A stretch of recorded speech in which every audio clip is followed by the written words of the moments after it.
기독교에 대해 무엇이 가장 궁금할까요? 기획보도 기독교 변증 믿음의 지정의를 세우다 두 번째 순서로 다뤄봅니다. 코로나19 이후 한국교회의 변화와 갈 길을 제시하는 대토론회가 열렸습니다. 수요일마다 만나는 따뜻한 가정, YGN 온기 있는 집입니다. 무심코 잘못 썼던 교회 용어들 어떤 게 있을까요? 최창섭의 백초 교회 용어 바로잡기입니다.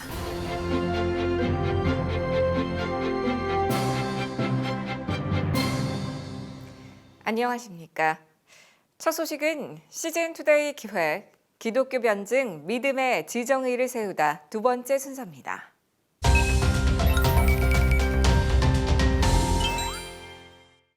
믿음만으로는 풀리지 않는 기독교와 하나님에 대한 질문들.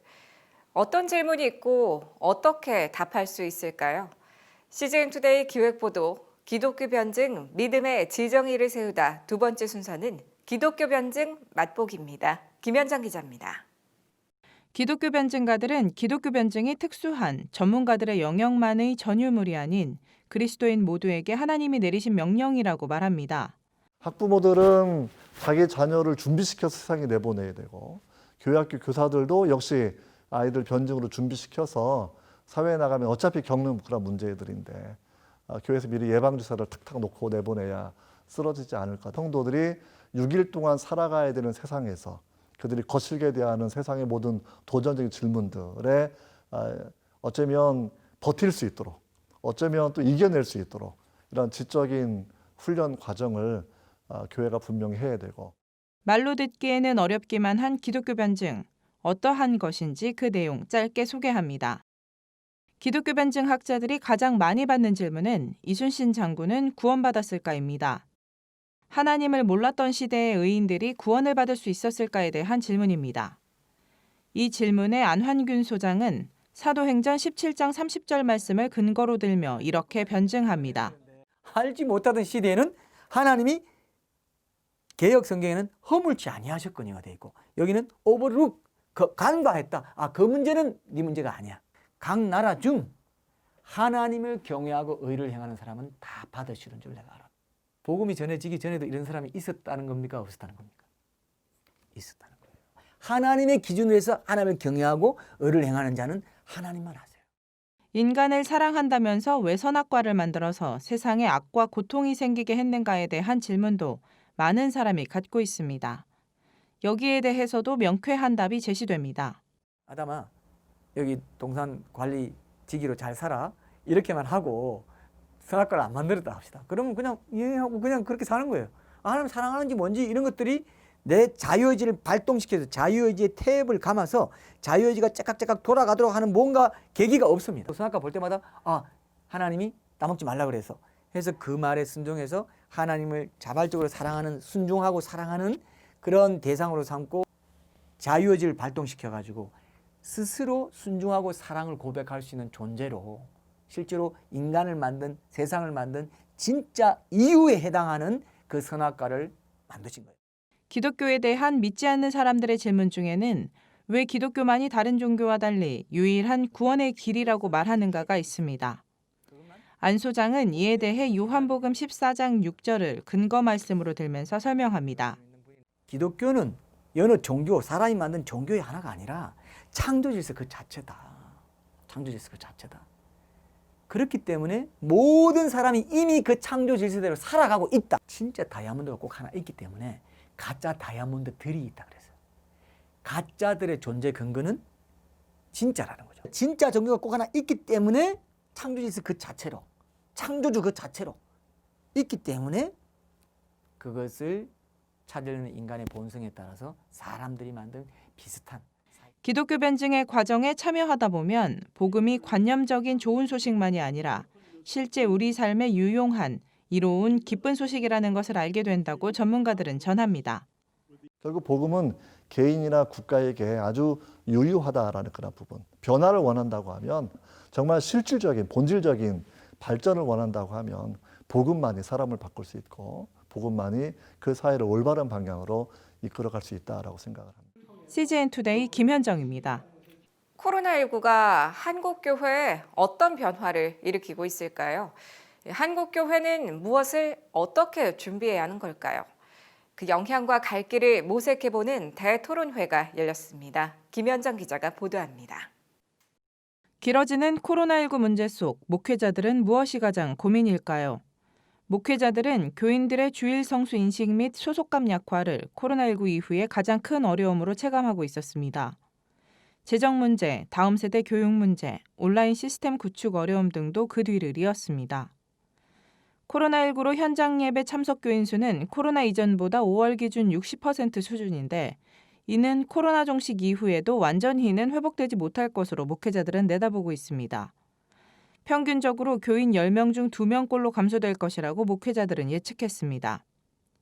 대한예수교장로회 통합총회가 최근 개최한 코로나19 이후의 한국교회 대토론회에서는 이 같은 전망이 대두됐습니다. 코로나19 이후에 한국교회에 바란다를 주제 강연한 김기태 호남대학교 신문방송학과 교수는 코로나19는 한국교회의 공공성, 공교회성 강화와 대사회적 소통과 공감 능력을 요구하고 있다고 주장했습니다. 이와 함께 이단 문제에 대처하는 내적 힘을 키워야 한다고 주장했습니다. 건강한 교회가 신천지와 같은 이단 집단과는 어떤 점에서 차이가 나는지를 신학적인 기준과 함께 실제 현실 속의 교회 모습 안에서 분명히 보여주어야 세상과 교인들이 납득할 수 있을 것입니다. 항상 자신의 생각과 행동을 되돌아보는 자기 반성과 성찰을 통해 끊임없이 빈틈을 노리는 이단의 공격을 막아낼 힘을 길러야 합니다. 가정, 가정교육, 가정예배의 회복과 이에 대한 교회의 적극적인 대책 마련도 요청했습니다. 각기 다른 예배 시간 때문에 가족이 함께 예배를 드리는 일이 거의 없었습니다. 가정이 살아야 교회가 산다는 명제에 주목할 필요가 있겠습니다. 교회의 공공성 강화를 위한 방안도 제시됐습니다. 지역사회 문제 해결을 위해서 교회가 연대해야 된다라는 것. 또 재원도 좀 적극적으로 이 사회에 투여할 필요가 있다. CGN 투데이 김현정입니다.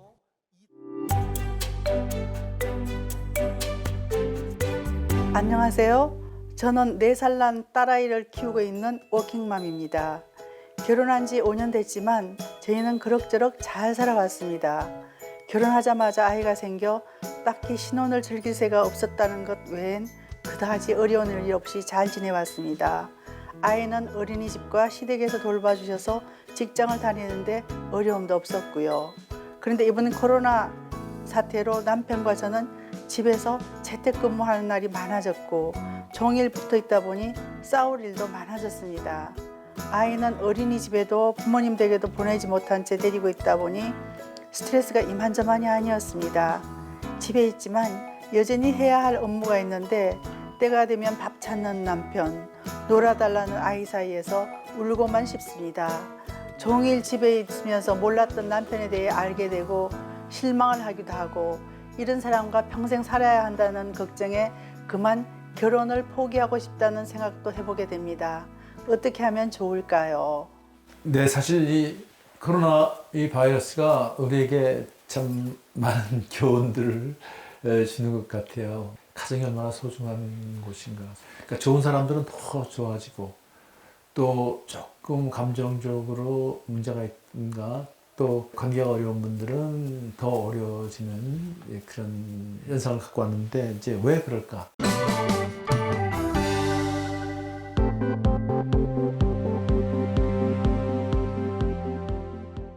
남자들은 일단 같은 공간에 있으면 우리는 문제가 없다, 문제가 없다, 침례진다. 그러니까 남자들이 가정적이라는 기준 중에 하나는 뭐냐면 내가 밥을 집에서 거의 먹는다. 몇 번을 먹는가. 그게 여성에게 얼마나 스트레스인데. 그러니까 우리는 그걸 모르는 거죠. 남자들과 여자들 생각이 다른 거예요. 네, 생각이 다르죠. 아내가 힘든 원인 중에 하나가 그 기본적으로 남자들이 가지고 있는 그 가정을 경영하는데 잘못된 생각. 남성들은 아내가 하는데 그냥 도와주면 된다고 생각하는데 도와주는 것이 아니고 가정 경영은 둘이 같이 해야죠. 직장 나갈 때는 몰랐지만 그냥 아내가 그냥 대충대충 했지만 집에 있으니까 정난하게 다 되어져 버렸잖아요. 이 자매 같은 경우에는 워킹맘이라고 해서 직장을 다니신 분이니까 직장을 다니랴 또 가사를 하랴 정말 이중. 그러면요, 가사노동이 얼마나 더 심한데 아내가 전담이고 나는 도와준다 도와주는 그런 입장이죠. 도와주는 입장이다. 근데 이제 도와주는 입장이 아니라 함께하는 게 그 필요하죠. 역할도 나의 역할이다. 특히 이제 자녀 양육하는 데는 더더군다나 나의 역할이 크다는 걸 꼭 이해를 해야 되는데 이제 거기에 안 도와주면 아내들이 스트레스 받는 거죠. 그러니까 예전에 그 재미있는 조커가 나왔잖아요. 한 끼를 먹으면 일식이, 두 끼 먹으면 이식이, 세 끼를 먹으면 삼식이. 남자들은 삼식이란 말 뭐 낫는데 보기 좋게 삼식이라고 얘기하지만 실제로 자기들끼리 하는 얘기는 삼식 세끼다. 세끼를 새끼라고 이제 부른다는데 참 가슴 아픈 조커인데. 아들 가진 부모들은 아이들 장가 가기 전에 옛날엔 딸이 결혼하기 전에 요리하는 걸 가르쳤듯이 아들들도 요리하는 걸 좀 가르쳐서 보내야 해요. 왜냐하면 요리라든지 가사가 아내 목이 되어지면 지치죠.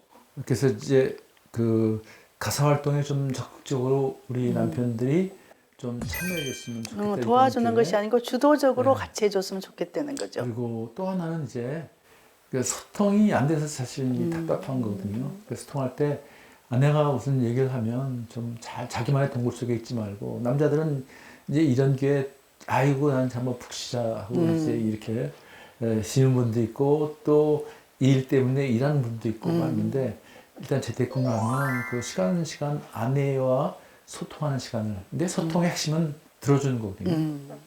잘 경청하라는데 경청이라는 건 들어주는 거니까 그냥 아내 얘기를 좀 잘 들어준다. 내가 정말 하루에 30분만이라도 아내의 말을 들어준다. 아내한테 예를 들어서 커피 한 잔 타주고 먼저 다가가서 재택근무하면서 뭐 느낀 거라든지 애들 문제니까 또 뭐 미래에 대한 이야기 이런 것들을 한 30분 이야기. 그렇죠. 그렇게 해주면 여성들은 어떠냐면 그렇게 얘기를 해주면 이 사람이 내 편이라고 생각하죠. 그러니까. 근데 남자들은 어떠냐면 아무래도 갈등이 생기잖아요. 이렇게 갈등이 생기면 자기만의 동굴에 깊이 들어가 버린다고요. 들어가서 있으니까 어떠냐면 아내 입장에서는 혼자서 그냥 모든 걸 다 처리해야 되고 하니까 점점 더 그냥 남편에 대해서 섭섭함이 많아지죠. 그래서 우리 남편 되시는 분들은 아내 얘기를 좀 잘 들어주고 아내와 얘기할 수 있는 시간, 그래서 공감대를 넓혀야 한다. 잘만 들어줘도 된다.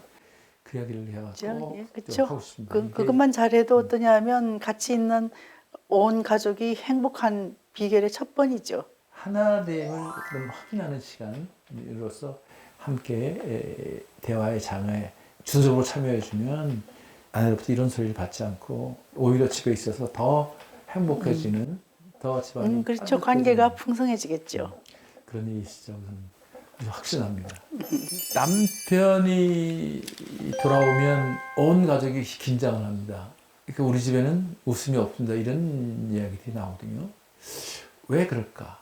중요한 게 성격 차이인데요. 이 점에 대해서 한번 좀 나눠보도록 하겠습니다. 오늘의 단신입니다. 한국 사회가 코로나19로 신천지의 심각성을 인식하게 된 가운데 교회성장연구소가 최근 신천지 진단과 교회 매뉴얼을 출간했습니다. 신천지에 대한 기본적인 사항, 어떻게 사람들을 미혹하고 교육하는지, 그들을 판별하는 방법은 무엇인지, 어떻게 대처할 수 있는지, 교회가 신천지 회심자들을 어떻게 받아들일 수 있을지 등을 다뤘습니다. 한국기독교목회자협의회와 한국기독교언론포럼 및 20여 기독교계 단체들이 포스트 코로나19 연구 프로젝트를 함께 추진합니다.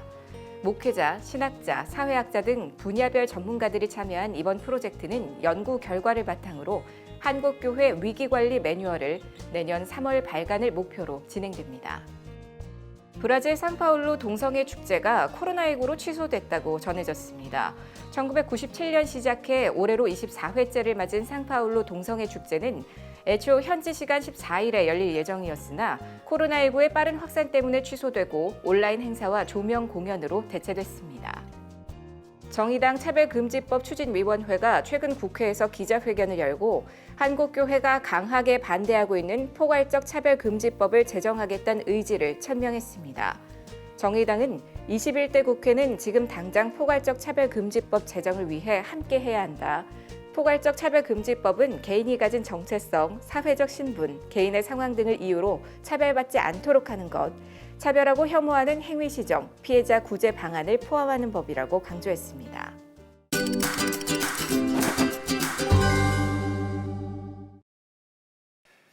안녕하십니까. 교회 용어 바로잡기 최창섭입니다. 성경의 부록인 히브리어와 헬라어 사전을 보면 성경에 쓰인 히브리어는 8,674개, 헬라어는 5,624개, 합쳐서 14,298개입니다.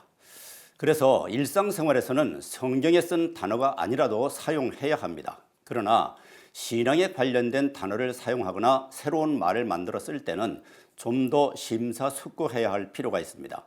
왜냐하면 성경의 뜻에 빗나갈 수 있기 때문입니다. 기독교에 관한 학문을 신학이라고 하는데 여기 신학의 신자가 귀신 신자라는 거 웬만한 사람은 다 아실 겁니다. 제가 한문 16,000자를 실은 큰 옥편을 가지고 있는데 이 옥편에서 귀신 신자를 찾아보았더니 귀신 신자 외에도 신령신, 혼신, 영묘신 등의 의미가 있습니다. 믿음과 연관된 뜻은 하나도 없었습니다. 신학이 신앙에 도움이 되는 학문을 공부해야지 귀신, 혼, 영묘, 신령 이런 것을 공부하는 학문이 되어서는 안 되지 않겠습니까? 목회에 도움이 될 만한 단어들, 예를 들면 열린 예배, 증경회장, 소천, 준비찬송 이런 말들은 심사숙고해보지 않고 적극적으로 사용하면서 왜 정작 믿음에 도움이 되어야 할 신학이라는 단어의 신자를 귀신 신자가 아니라 신앙의 믿을 신자로 바꾸지 못하는 것일까요? 말이 사고라고 말씀드렸습니다. 내년부터는 믿을 신학이 되기를 간절히 소망합니다. CGN투데이는 미주, 일본, 대만에 이어 인도네시아 CGNTV와 함께 코로나19 위기, 인도네시아를 위한 기도 캠페인을 진행합니다.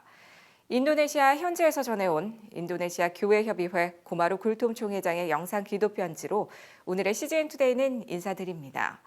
함께 기도해 주시기 바랍니다. 시청해 주셔서 고맙습니다.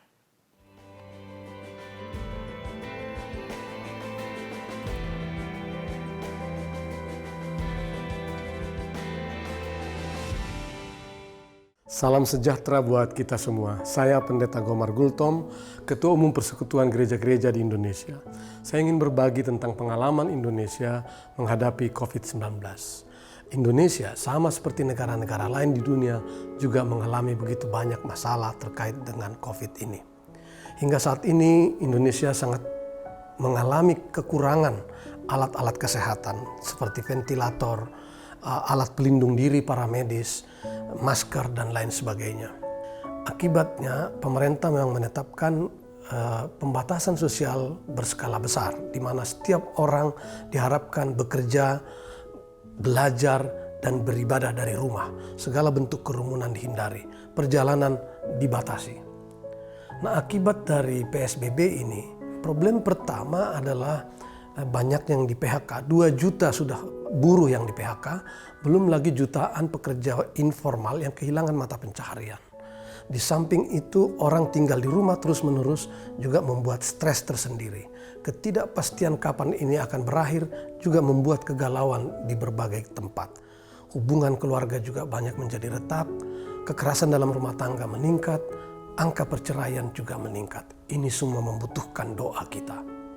Dalam kerangka inilah saya mengajak kita semua untuk berdoa bagi masyarakat Indonesia, berdoa buat pemerintah agar tegas dalam menegakkan physical distancing ini dan tidak membiarkan masyarakat berkerumun, bepergian sehingga makin membawa orang terpapar dalam virus ini. Kita juga berdoa buat para dokter, para perawat, tenaga medis lainnya untuk bisa bekerja melayani para pasien. Kita berdoa buat korban-korban bersama keluarga. Banyak orang sakit yang tidak bisa dibesuk, banyak orang meninggal yang tidak bisa kita melayat untuk mengantarkannya ke pemakaman, dan ini semua membawa persoalan tersendiri di tengah-tengah masyarakat. Mari berdoa buat Indonesia.